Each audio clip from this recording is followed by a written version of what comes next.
Assalamualaikum warahmatullahi wabarakatuh. Salam Bhinneka Tunggal Ika, salam dari Sabang sampai Merauke. Berbeda-beda tetap satu tujuan, salam Pancasila NKRI harga mati. Mohon di subscribe ya sedulur semuanya. Nasab sudah selesai. Kalau Mbak Alwi bukan cucu Nabi Muhammad SAW? Dari dalil ilmu nasab mustahil. Dari dalil ilmu filolog manuskrip mustahil. Dari dalil ilmu rijalul hadis mustahil. Dari dalil ilmu sejarah mustahil. Dari dalil DNAG, jangankan cucu Nabi Muhammad SAW, orang Arab saja bukan. 100% nasab Mbak Alwi sudah selesai. Bukan cucu Nabi Muhammad SAW, tapi cucu Nabi Muhammad palsu. Yang dibela oleh PWI adalah yang dibela oleh PWI adalah Nahdlatul ulama sejarah Nahdlatul yang dibela oleh PWI itu adalah warga NU yang dipersekusi, diintimidasi, dizalimi oleh oknum Mbak Alwi yang tidak benar. PWI memperjuangkan itu. Sing memperjuangkan NU dielek-elek, sing gawe jatmak cangkemmu meneng baik, ngerasane bener apa ora ancur ke muruah Nahdlatul Ulama. Faham? Kapan kalian berani mengatakan FPI? Kapan kalian berani mengatakan masalah jatma? Gak ada yang berani kalian. PWI Laskar Sabilillah menolak jatma karena akan menggantikan posisi Jatman, karena ini adalah berbuat kezaliman. PWI Laskar Sabilillah menolak dengan pemalsuan makam, karena pemalsuan makam itu bukan fitnah, tapi bukan hoax, tapi nyata realita ada makamnya, dan yang membongkar adalah Laskar Sabilillah. Para syarif Rasul ini seumpama para syarif Rasul perkara yang tidak sesuai dengan data, tidak sesuai dengan realita yang ada, niki disebut batil. Junamadan batil. Contohnya apa? Contohnya seumpama ono oknum-oknum Mbak Alwi sing ngomong kalau tidak ada Habib Indonesia tidak kenal Islam. Iki jenenge batil. Apa sebab? Tidak sesuai dengan data yang ada. Kenapa? Profesor Dr. Agus Sunyoto mengatakan bahwa Mbak Alwi didatangkan oleh Belanda dalam rangka dijadikan pegawai dan membantu Belanda di Indonesia itu tahun 1832, artinya abad ke-19. Sementara Islam wisono kawit abad ke-7, bahkan kawit abad ke-3. Bahkan ada yang mengatakan bahwa sahabat niku nanti dugi dumateng pulau-pulau Nusantara, sehingga Rasul abad ke-13 Masehi sudah dibentuk kesultanan Islam dari Sabang sampai Merauke, Kesultanan Samudra Pasai Islam, Kesultanan Bone Islam, Makassar Islam, Kesultanan Ternate Sultan Babungo Islam, Majapahit Islam, Mataram Islam, Sultanan Demak Bintoro Islam, lanti Kesultanan ingkang wonten dumateng Siak, wonten dumateng Riau, justru wonten dumateng Bengkulu, wonten dumateng Jambi, Lampung, Sultan Darah Putih, termasuk Kesultanan Cirebon, Kesultanan Banten, tersebar termasuk Kesultanan Maluku yang ada di Maluku, termasuk Ono Sulawesi abad ke-13 Masehi, yaitu adalah kira-kira 800 tahun sampai 1000 tahun sebelum Mbak Alwi datang Indonesia. Bukan sekadar mengenal Islam, tapi sudah memiliki peradaban Islam yang lebih tinggi daripada peradaban Habib sing ono ning Yaman. Ini data apa? Artinya apa? Lek ono oknum Habib ngendiko kalau tanpa Habib Indonesia tidak mengenal Islam, ini jenenge batil. Jare bahasa Purbaligane ngedabrus, bahasa Arabe kadzab, pembohong. Mungkin apa ten? Lah iki para Rasul. Ya di PWI itu sekitar ini saja, sekitar tentang masalah yang berkaitan dengan klaim-klaim daripada oknum-oknum Mbak Alwi yang ora benar. Anak para Rasul. Sekarang saya sudah banyak kitab-kitab lagi yang datang tentang masalah beberapa Mbak Alwi yang ada di Indonesia. Itu para saya sedang dipelajari oleh saya dengan Ki Nur Ihya, kemudian juga dengan Ki Maduddin itu tentang masalah, termasuk juga Habib-Habib yang klep. Ada beberapa buku tentang masalah Mbak Alwi yang ada di sini sangat terkenal di Yaman, itu ternyata mengklaim Indonesia, mengklaim Jawa. Ini sangat berbahaya sekali. NU ini ojo meneng bae, nek eman marang kiai ojo meneng bae, nek eman marang Basim Asari ojo meneng bae. Basim Asari dilecehkan kue meneng bae, Habib ini senggol kue nyewot ngamuk-ngamuk. Kowe ku murid Basim apa murid Mbak Alwi? Ngaku saiki ngarepan nyong. Ngrasane apa ben? Nggih napa ten?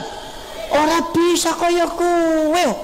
Wong Basim disebut orang yang bodoh, enggak ada jasanya di Indonesia ki angger ngomongan kok gaplek ning aku ki wong.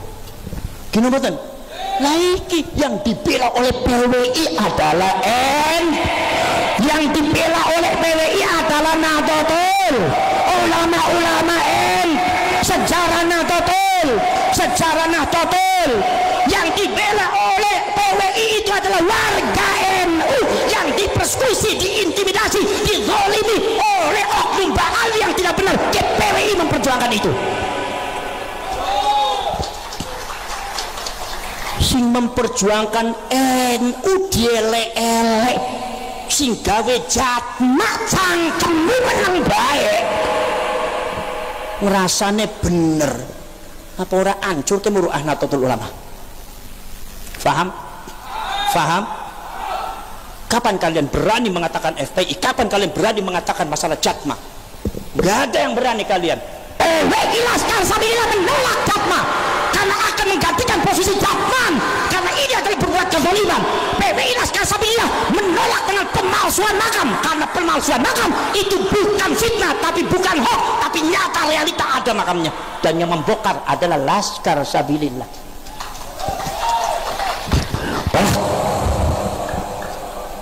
Makom ning jerone dikeduk 3 meter gak ono isine. Diziarahi ning wong NU. Sesat apa mboten? Musyrik apa ora? Musyrik apa ora?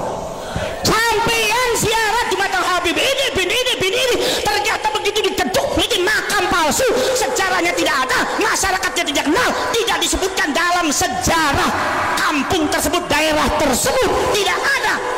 Diziarahi oleh orang NU, dan kebanyakan yang ziarah orang NU, sementara orang anak isinya sosoknya pun fiktif, digawe ning oknum Ba'ali. Apa ini bukan penyesatan? Jawab. Nek makam orang anak isinya berhala nopo sanes? Nek makam orang anak isinya berhala nopo sanes? Ziarah maling berhala musyrik apa ora? Apa sampean warga NU mau disesatkan seperti itu oleh Ba'al? PWI Laskar Sabilillah tegas menolak. Seharusnya Banser harus menolak, Ansor harus menolak, Muslimat Fatayat harus menolak. Kenapa? Karena berkaitan dengan muruah harga diri Nahdlatul Ulama. Karena hebat dudu malam musi PWI ya. Wong Laskar Sabilillah bae isi Banser kabeh. Mulane kadang-kadang ibu Laskar ki ya nganggo celanane loren. Jare nyong ngomong Banser Sabilillah gitu. Gini apa mboten? Paham? Iki para siapapun harus diungkap semuanya. Termasuk saya sedang mempelajari tentang masalah sosok Habib Abdullah bin Ali Al-Haddad. Karena Habib Abdullah bin Ali Al-Haddad ini adalah sangat diagungkan oleh orang-orang NU. Ternyata ada beberapa komentar yang disebutkan di dalam kitabnya, seperti yang saya barusan masuk, kitabnya adalah Ghayatul Maqsad, Ghayatul Qasdi wal Murad. Itu yang dikarang ditaklif oleh Muhammad Zain bin Smith. Itu adalah banyak beberapa dawuh-dawuh yang katanya itu dawuhnya Habib Abdullah bin Ali Al-Haddad, yang menurut saya bermasalah ini. Kalau diterapkan di NU itu bermasalah ini. Termasuk ingkang wonten dumateng Uqudul Almas. Itu cuma ini nisbat kepada Habib Abdullah bin Ali Al-Haddad bener apa ora? Ini yang dipelajari. Jangan sampai kidbun. Gini mboten? Sedangkan kadang-kadang Ba'alwi ku ditulis dari Imam Kiai, begitu ditelungi tapi imamnya orang anak. Kitab-kitabnya dirobak arane, sing maune Al-Alawi dari Ba'alwi. Tapi wis kaya wis wateknya kaya kowe. Lah iki lek sampean mboten titen, mboten istiqra, mboten neliti, mboten taftis, mboten titen, bisa kesasar sampean. Mulane ana wong titen marai sampean aja digetingi, disyukuri. Gimana mboten? Para sedulur, aku berjuang demi Nahdlatul Ulama, mendirikan PWI Laskar Sabilillah demi Nahdlatul Ulama, membela NU, membela warga NU, membela sejarah NU, membela kemuliaan Nahdlatul Ulama yang sudah dipecundangi, diinjak oleh oknum-oknum Ba'al yang tidak benar. Kayak kowe Wong ana wong idok-idok NU begitu kamplong ning PWI lho sing diganyami PWI endasmu kumpul. Gini mboten? Paham? Iki para sedherek para sedulur. Ini jenenge al-haq. Ini jenenge sing sewalikane hak itu batil. Lah al-haq menika nek dimunculkan namanya as-sidqu. Sidqun itu apa? Sidqun ku jujur, memunculkan perkara sing hak sesuai dengan data. Maka dari itu Al-Imam Muhammad bin Faris Az-Zahrawi, seorang ulama besar abad ke-10 Hijriah, kitab Maqayisul Lughah, mengatakan proses as-sidqu huwa al-muwafaqah wal haqqu juga sama al-muwafaqah, metuki mutabaqah, nungkepi ngepasi. Bila para syarif para rasul mengungkapkan sesuatu yang melenceng, meluruskan perkara sing bengkong, meluruskan sejarah yang dibelokkan, membenarkan satu kepalsuan, beresi kepalsuan sing ono ning dunia, termasuk kepalsuan atas nama ajaran Kanjeng Nabi yang pernah dilakukan oleh orang-orang Yahudi, diluruskan di batang Kanjeng Nabi. Ini adalah bagian daripada misi sifatnya para nabi. Milo nabi niku sifatnya as-sidqu. Kenapa betul? Nabi Muhammad sifatnya as-sidqu. Kanjeng Nabi beresi napa? Beresi cerita tentang masalah Nabi Adam.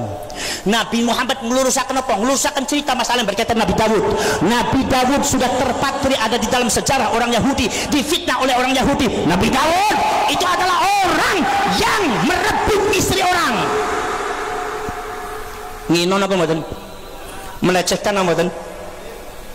Sampeyan iki ndel Gusti Allah mboten sareh merintahkan Kanjeng Nabi Muhammad diluruskan bahwa Nabi Dawud itu adalah nabi lan utusannya Gusti Allah. Tidak ada cerita Nabi Dawud apa mengambil istri orang rebut istri, tidak ada, itu fitnah. Sing lurusaken iku Kanjeng Nabi, sing lurusaken Nabi ne sampean, sing lurusaken iku Kanjeng. Orang Yahudi mengklaim bahwa dia tidak akan masuk neraka, masuk surga semua, lurusaken iki in huwa illa amani. Muhammad itu adalah lamunan-lamunan mereka. Muhammad tidak ada. Apa tanya Muhammad? Kul Muhammad, katakan Muhammad. Ning Al-Qur'an mesti kul, katakan Muhammad. Katakan Muhammad. Kalau mereka beriman kepada Allah, kalau mereka beriman kepada para nabi, kenapa mereka membunuh para nabi? Falima taqtuluna anbiya Allah in kuntum mu'minin. Katakan. Jadi orang beriman saja tidak, bagaimana akan menjadi orang dicintai oleh Allah? Kalau seumpama mereka katakan kami adalah kekasih Allah, abna Allah, putra Gusti Allah, wahibbau, yaitu adalah habib Gusti Allah, kekasih Gusti Allah. Katakan Muhammad kepada mereka, kalau mereka itu kekasih Allah, kenapa Allah melaknat mereka? Ada contoh-contoh itu dilaknat orang-orang. Ada yang jadi kuno qiradatan khasiin, ada yang jadi monyet, ada yang jadi kera, ada yang ditenggelamkan, ada yang ada sambar petir. Kenapa mereka dilaknat? Katanya kalian itu kekasih Allah, kenapa Allah melaknat? Iki kenapa di dalam Al-Quran? Katakan Muhammad. Tuntunan secara argumentatif, secara ilmiah untuk membantah tudingan-tudingan mereka, termasuk masalah berhala yang dituhankan. Maka pembatalan Tuhan, pembalasan berhala menjadi Tuhan, ikut diluruskan ning Gusti Allah. Berhala itu bukan Tuhan. Berhala itu ngeten. Walaupun mereka marah semua, ya namanya ada Muhammad menjelek-jelekan Tuhan kami. Muhammad memecah belah orang-orang Quraisy, orang Arab. Sebelum ada Muhammad kita semua adalah bersatu. Setelah ada Muhammad itu maka kita tersurai berai, kita pisah-pisah. Persis kok koyo kene sampean mutu. Goro-goro Gusapas baru kimat dadi wong NU tadi pecah. Padahal nunjukaken sing ben, bukan at-tafriq bainal ummah, bukan memecah belah antar umat, tetapi at-tafriq bainal, yaitu antara bainal haqqi wal batil, yaitu memecah memisah-misah antara yang hak dengan batil. Para syarif para sedulur sedaya niku ya, para syarif para sedulur sedaya kados ngoten Pak. Nabi Sulaiman di branding bahwa Nabi Sulaiman gembong penyihir, dibuat rekayasa oleh orang Yahudi dan setan, oleh iblis yang membuat rekayasa mereka dan yang menfitnah Nabi Sulaiman juga mereka. Dibuat sendiri rekayasanya, difitnah Nabi Sulaiman. Jadi sekarang ada sistem iblis, metode iblis, manajemen iblis, membuat rekayasa tentang masalah kiai-kiai, membuat rekayasa, begitu dia rekayasa kemudian kiainya difitnah, NU-nya difitnah. Ini metode iblis kawit zaman Nabi Sulaiman. Sampai zamannya Kanjeng Nabi masih terasa. Kanjeng Nabi ngumumaken para nabi yang wajib diimani oleh kita semua adalah Nabi Adam, Nabi Syed, Nabi Nuh, Nabi Ibrahim, Nabi Ismail, Nabi Ishak, Nabi Soleh, Nabi Dawud, kemudian Nabi Hud, kemudian Nabi Zulkifli, Nabi Yahya, Nabi Zakaria, Nabi Isa. Di antara Nabi Muhammad nyebut Nabi Sulaiman. Begitu Kanjeng Nabi menyebut Nabi Sulaiman, orang Yahudi berteriak, Muhammad tukang sihir. Yang suka berteriak fitnah itu adalah orang Yahudi. Wis fitnah berok sisan orang Yahudi berteriak fitnah. Para syirek, para sedulur sedaya, subhanallah. Akhirnya ini dilurusaken nang Kanjeng Nabi Isa disebut Ibnullah. Nasabe Nabi Isa dilurusaken. Ana sing ngomong maning bin Yusuf. Isa bin Yusuf, Yusuf An-Najjar, bukan Yusuf Nabi Yusuf. Yusuf An-Najjar itu seorang yang soleh, khidmat di Masjidil Aqsa, sami kali Siti Maryam. Dua-duanya itu adalah orang soleh yang tidak pernah bermaksiat. Tapi begitu Siti Maryam dibarakai oleh Allah punya anak tanpa bapak, Habil melahirkan Nabi Isa tanpa bapak, orang Yahudi berteriak, Maryam berzina dengan Yusuf. Sampai orang Yahudi sampai sekarang tega, ada yang mengatakan Isa bin Yusuf menganggap Nabi Isa sebagai anak zina. Ini banyak. Mulane Gusti Allah nurunaken Quran, nurunaken Kanjeng Nabi. Dalam apa? Dalam rangka meluruskan sejarah para nabi, meluruskan nasabnya, meluruskan ajaran beneraken kabehane. Iku para syirek, para sedulur sedaya mawon. Mila Kanjeng Nabi niku tugasnya disebut barang Al-Qur'an dari lafaz as-sidqu, melahirkan musaddiqul lima ma'akum. Qur'annya disebut tasdiqan lima baina yadayhi. Sing beneri melurusaken perkara sing bengkong kang sedurunge terjadi dilurusaken ing Kanjeng Nabi. Milo akhirnya sampai di dalam masalah nasabe sida apa nasabe Nabi Isa, Gusti Allah menurunkan khusus surat namanya surat Maryam. Jadi nasabe Nabi Isa penting. Ya Isa bin Maryam, ya Isa bin Maryam, disebut selalu Ibnu Maryam, Ibnu Maryam, untuk menunjukkan nasab yang jelas, nasab yang sesuai dengan data, nasab sing bener, orang dibengkokaken orang maning wong Yahudi. Kita disebutaken apa? Nasab Nabi Isa adalah menurut Allah sangat penting. Nek nasab Nabi Isa penting, apa maning nasab Kanjeng?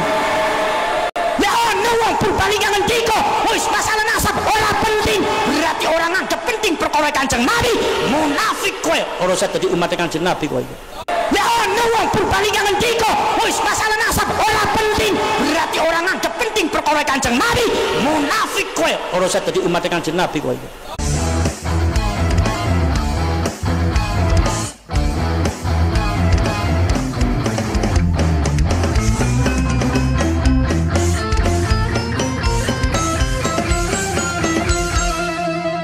Jadikanlah hidup lebih berarti, jadikanlah laskar sang pemberani, membela ulama kiai pribumi, Rahwali Songo pewaris negeri. Gelora jiwa ini tak tertandingi, jangan coba-coba mengganggu negeri. Ulama kami terhina, kami pun tak terima, siap jihad jadi semboyan kita. Kami adalah laskar sabilillah, pecinta Wali Songo dan para anbiya, pewaris peradaban Islam di Nusantara hingga berkibar bangsa Indonesia. Kami perisai para ulama, sepenuh hati korbankan jiwa dan raga. Bila nanti tertulis jihad pilihan kami, Zahid bela agama dan negara. Kami terlahir di bumi pertiwi, terpatri suci sejarah negeri, korbankan darah nyawa leluhur kami. Jangan kau coba rubah dan kau pecundangi. Wali Songo adalah zuriat Nabi, santun berakhlak berbudi pekerti, wariskan agama dan budaya Islami. Jangan coba nodai kami bela sampai mati. Kami adalah Laskar Sabilillah, tak akan gentar meskipun berkalang tanah. Demi bela agama, juga bela negara, ikhlas jihad dan sahih bersama ulama. Relakan kami pergi dan berjuang, jadi perisai trawali dan kebenaran. Meski harus berkorban nyawa satu ibadah, demi kebenaran menang dan ditegakkan. Kami adalah Laskar Sabilillah, pecinta Wali Songo dan para anbiya, pewaris peradaban Islam di Nusantara, hingga berkibar bangsa Indonesia. Kami perisai para ulama, sepenuh hati korbankan jiwa dan raga. Bila nanti tertulis jihad pilihan kami, sahih bela agama dan negara.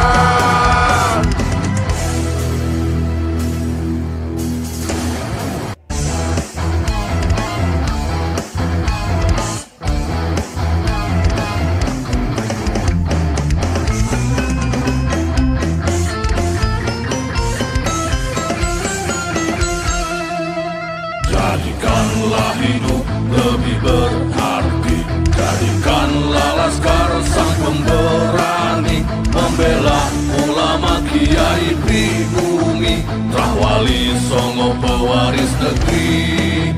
Gelora jiwa ini tak tertandingi, jangan coba-coba mengganggu negeri. Ulama kami terhina, kami pun tak terima, siap jihad jadi semboyan kita. Kami adalah Laskar Sabilillah, pecinta